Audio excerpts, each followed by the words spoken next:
Hello everyone, स्वागत है हमारे यूट्यूब चैनल सबका डिजिटल कॉलेज पर। तो आज से जो हम यूपी पॉलिटेक्निक प्रवेश परीक्षा के लिए क्लासेस स्टार्ट करने वाले हैं।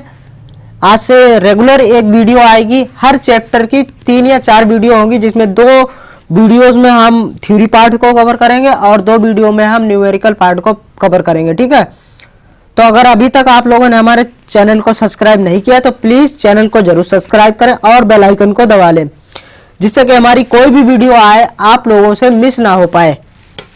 ओके, और आप लोग अगर कमेंट में हमें बताएंगे कि वीडियो किस तरीके की लगी तो और भी वीडियो अच्छे से बनेगी।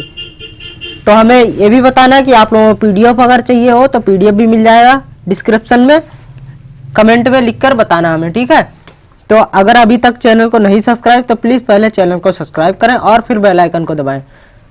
तो आज जो हम चैप्टर देखेंगे इसमें मापन, मेजरमेंट, इस चैप्टर से लगभग आपके एंट्रेंस एग्जाम में मोस्ट ऑफ द क्वेश्चंस इस चैप्टर से बनता है और ज़्यादा लेंथी भी नहीं है इस चैप्टर, और क्वेश्चन भी इससे अधिक बन जाता है। ठीक है, तो चलिए स्टार्ट करते हैं अपनी वीडियो को। सबसे पहले मापन होता क्या है।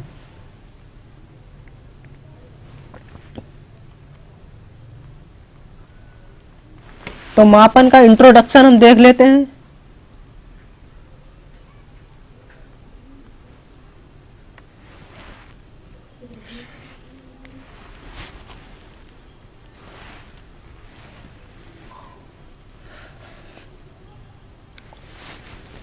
तो मापन का इंट्रोडक्शन हम क्या है वो देखते हैं। देखिए, मापन यानी कि इसका परिचय होता क्या। किसी भी भौतिक राशि को मापने के लिए एक मानक मात्रक की आवश्यकता होती है। किसी भी कोई भी राशि हो गई उसे एक नाम दिया जाता है। मतलब जैसे कि कोई भी इंसान हो गया, मानव हो गया, तो उसे एक नाम तो दिया जाएगा। बिना नाम के किस तरीके से हम राहुल या नेहा किस तरीके से हम बुला सकते हैं उसे, तो इसीलिए उसे एक नाम दिया जाता है। तो उसे ही हम कहते हैं मात्रक। ठीक है, जो नाम दिया जाता है उसे मात्रक बोला जाता है। किसी भी भौतिक राशि का मापन निम्न 2 भागों से व्यक्त किया जाता है। 2 भाग क्या क्या होता है। एक तो उसका आंकिक मान होता है, दूसरा जो होता है उसका यूनिट मान होता है। ठीक है, आंकिक मान क्या होता है भैया। आंकिक मान न्यूमेरिक वैल्यू, जो उस राशि के परिमाण को प्रदर्शित करता है, अर्थात यह बताता है कि उस राशि में उसका मात्रक कितनी बार सम्मिलित है। कोई भी क्वांटिटी बताता है कि मतलब वो आलू लिया है तो कितना लिया है, 1 किलो लिया है, 2 किलो लिया है, कितना लिया है। उसके बाद फिर मात्रक क्या होता है। मात्रक हमारा होता है राशि के मात्रक का नाम, जिससे वह भौतिक राशि मापी जाती है। किसी भी भौतिक राशि का आंकिक मान उसके मात्रक के व्युत्क्रमानुपाती होता है। मतलब देखिए, किसी हमने बोला कि भैया हमें 1 किलो आलू दे दो या 5 किलो आलू दे दो, किलोग्राम आलू लिया हमने मार्केट से। अब यहाँ पे जो वैल्यू दी हुई हमारी वो आंकिक मान हो गया।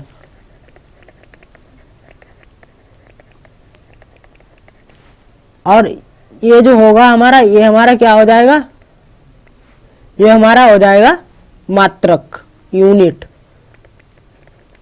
ठीक है, आई होप कि आप लोग अच्छे समझ गए होंगे। तो नेक्स्ट टॉपिक क्या है उस पर हम बढ़ते हैं। अभी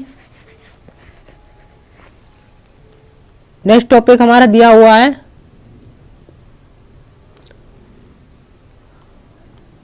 मूल राशियां तथा, अच्छा, अब राशियां कितने प्रकार की होती हैं, टाइप ऑफ यूनिट्स। राशियां जो होती 3 प्रकार की होती है। एक तो होती मूल राशि,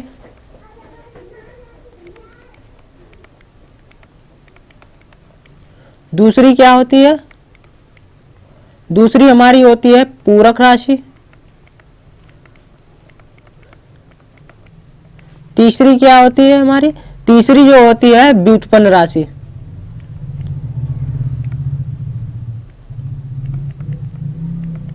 व्युत्पन्न राशि। ठीक है, ये 3 राशियों को हम इसमें कवर करेंगे। तो सबसे पहले मूल राशि क्या होती है। मूल राशि वह राशियां, वह भौतिक राशियां जो एक दूसरे से स्वतंत्र होती हैं, मूल राशियां कहलाती है। मूल राशियां हमारी कौन कौन सी हो गई, लंबाई, द्रव्यमान, समय, विद्युत धारा, ताप, ज्योति तीव्रता तथा पदार्थ की मात्रा मूल राशियां हैं। मूल राशि को व्यक्त करने के लिए जिन मात्रों का उपयोग किया जाता है उन्हें ही मूल मात्रक भी कहते हैं। जैसे मीटर हो गया, लंबाई का क्या हो गया, लंबाई का मीटर, द्रव्यमान का किलोग्राम, सेकंड का समय, विद्युत धारा केल्विन, ज्योति तीव्रता कैंडेला, एम्पियर तथा एम्पियर किसका हो गया, विद्युत धारा का। ठीक है, पदार्थ की मात्रा हम किसमें नापते हैं, केल्विन में। तो ये हमारे सब जो होते हैं मूल मात्रक कहलाते हैं। ठीक है, उसके बाद पूरक राशियां। पूरक राशियां क्या होती हैं, पूरक राशियां वह राशियां होती हैं जिनके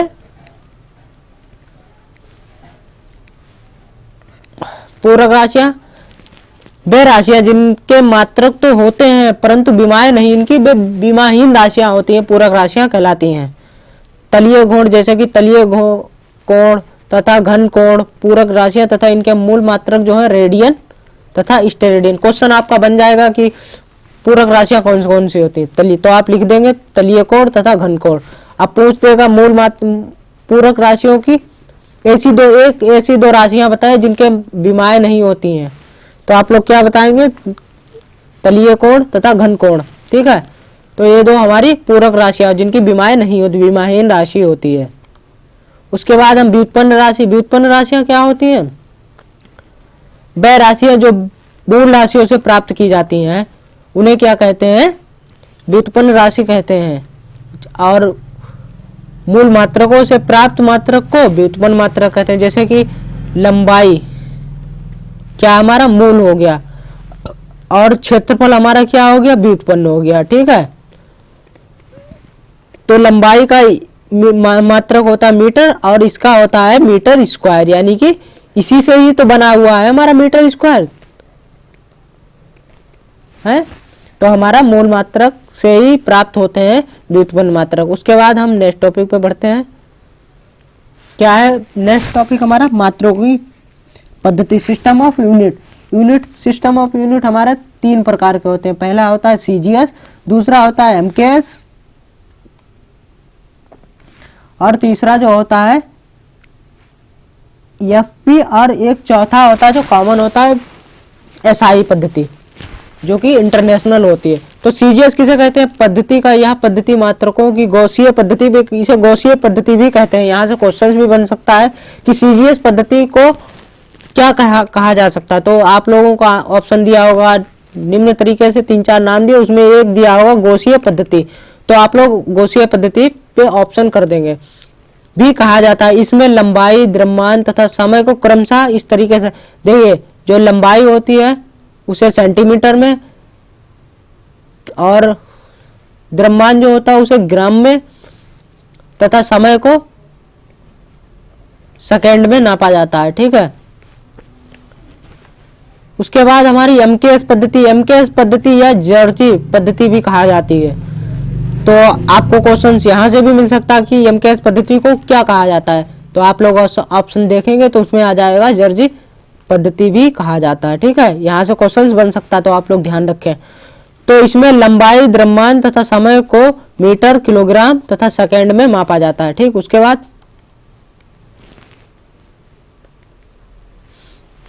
बाद आता है एफपीएस। इस पद्धति में लंबाई, द्रव्यमान तथा समय के मात्रक क्रमशः फुट, पाउंड तथा सेकंड में मापे जाते हैं। उसके बाद आती है हमारी एसआई पद्धति।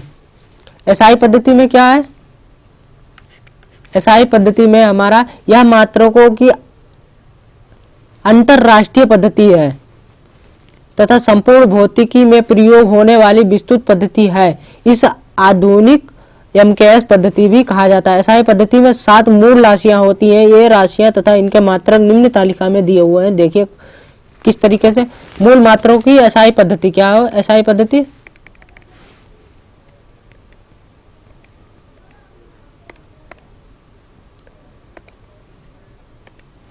एसआई पद्धति हमारी क्या हुई, मूल राशियां, मूल मात्रक और संक्षिप्त ठीक है, जो जिससे आप लोग डिनोट करते हैं वो चित्र यहाँ से दिया हुआ है।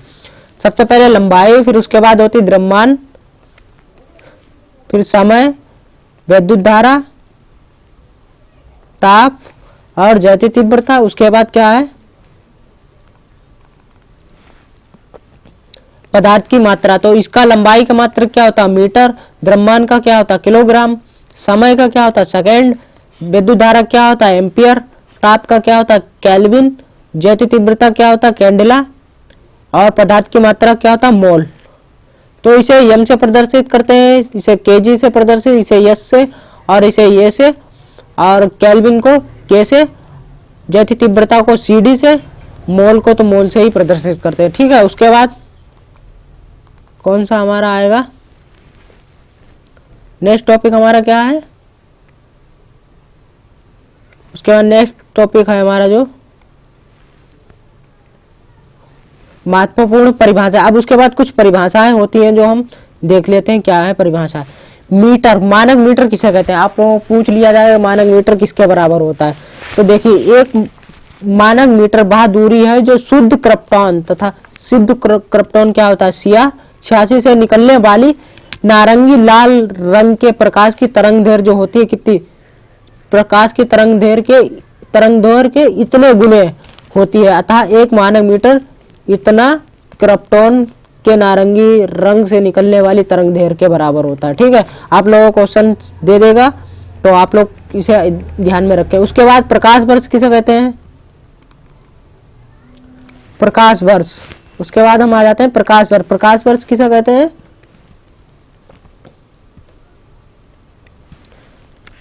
प्रकाश वर्ष, कलर ले लें एक मिनट, प्रकाश वर्ष, लाइट ईयर।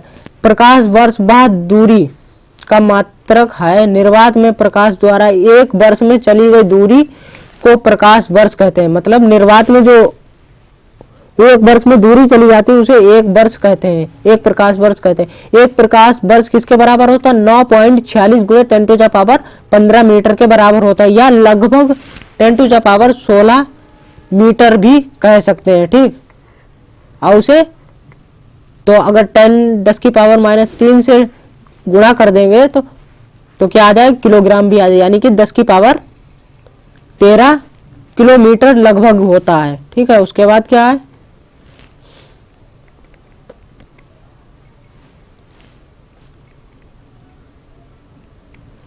उसके बाद मानक किलोग्राम। मानक किलोग्राम भैया आप किसे कहते हैं, स्टैंडर्ड किलोग्राम किसे कहते हैं। 1 किलोग्राम कार्बन के 5.0188 गुणे 10⁻25 परमाणुओं का द्रव्यमान है। पूछ लिया जाए यहाँ पे क्वेश्चन, मानक किलोग्राम किसके बराबर होता है, तो इसे आप लोग याद में रख लें। ठीक है, उसके बाद क्या है, यहां से ज्यादा क्वेश्चन नहीं आता इस वाले टॉपिक से, अब इसे लेकिन देख लेते हैं। माध्य, माध्य सौर दिवस किसे कहते हैं, मीन सोलर डे किसे कहते हैं। एक वर्ष के सभी सौर दिवसों के औसत को माध्य सौर दिवस कहते हैं। एक माध्य सौर दिवस 86,400 सेकेंड के बराबर होता है, अर्थात एक सेकेंड 1/86,400 माध्य सौर दिवस होता है। ठीक है, पूछ लिया जा सकता क्वेश्चन। उसके बाद क्या है, केल्विन। केल्विन किसे कहते हैं, जल के त्रिक बिंदु पर ऊष्मागतिकी के तापमान का 1/273.16वां हिस्सा 1 केल्विन होता है।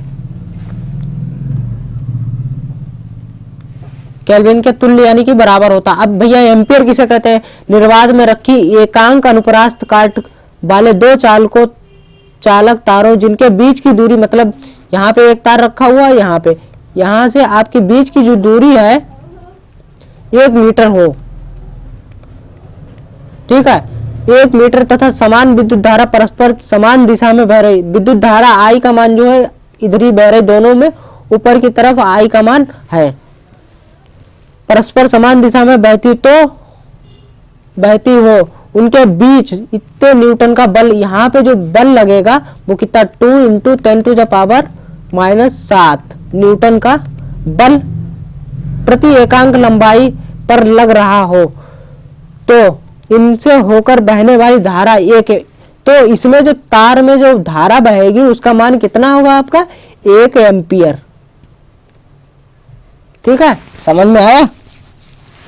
मतलब क्या कह रहा है, इस तार में, एकांक तार में, काट के क्षेत्रफल के तार में आई एम्पियर की धारा एक ही दिशा में, इनके बीच की जो दूरी है 1 एम्पियर 1 मीटर है, इनके बीच को जो बल लग रहा है 2 × 10⁻⁷ न्यूटन का बल लगे, तो इसमें जो तार में धारा प्रवाहित होगी वो कितनी होगी, 1 एम्पियर प्रवाहित होगी। ठीक है, उसके बाद मोल, मोल किसे कहते हैं भैया, मोल, खरीदने वाला मोल नहीं, मोल मोल होता है एक। कार्बन 12 समस्थानिक के 0.012 ग्राम में उपस्थित परमाणुओं की संख्या एक मोल कहलाती है, जिसे एवोगाड्रो की संख्या के नाम से भी जाना जाता है तथा इसका मान लगभग 6.023 × 10⁻23 अणु, परमाणु या आयन होता है। ठीक है, तो यहां से आपको क्वेश्चन बन सकता है कि कार्बन 12 समस्थानिक के 0.012 ग्राम में उपस्थित परमाणुओं की संख्या एक मोल कहलाती है, जिसे, तो इसे क्या भी और क्या कहा जा सकता है, तो इसे एवोगाड्रो संख्या भी कही जा सकती है। ठीक है,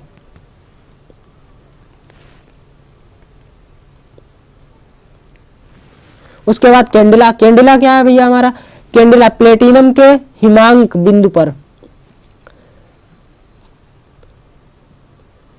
10,1325 न्यूटन प्रति मीटर स्क्वायर के दाब पर किसी कृष्ण पिंड जिसका पृष्ठीय क्षेत्रफल 1/6000 60,000 मीटर स्क्वायर हो द्वारा पृष्ठ के अभिलंबवत उत्पन्न ज्योति तीव्रता का मान एक कैंडिला होता है। ठीक है,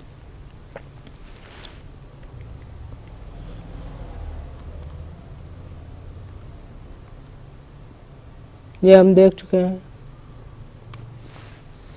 तो आज की वीडियो हम यहीं तक रखते हैं। आगे की वीडियो में इसके आगे का जो पार्ट थ्योरी का बचा हुआ उसको हम अगली वीडियो में कवर अप करेंगे। तो प्लीज, अगर अभी आप लोगों ने हमारे चैनल को सब्सक्राइब नहीं किया है तो प्लीज चैनल को जरूर सब्सक्राइब कर लें और वीडियो को पूरा देखें। ना समझ में आए तो हमें बताएं कहाँ पे कमी हुई है, तो हम सुधारने की कोशिश करेंगे। तो प्लीज वीडियो को लाइक शेयर जरूर करें, प्लीज सब्सक्राइब करें।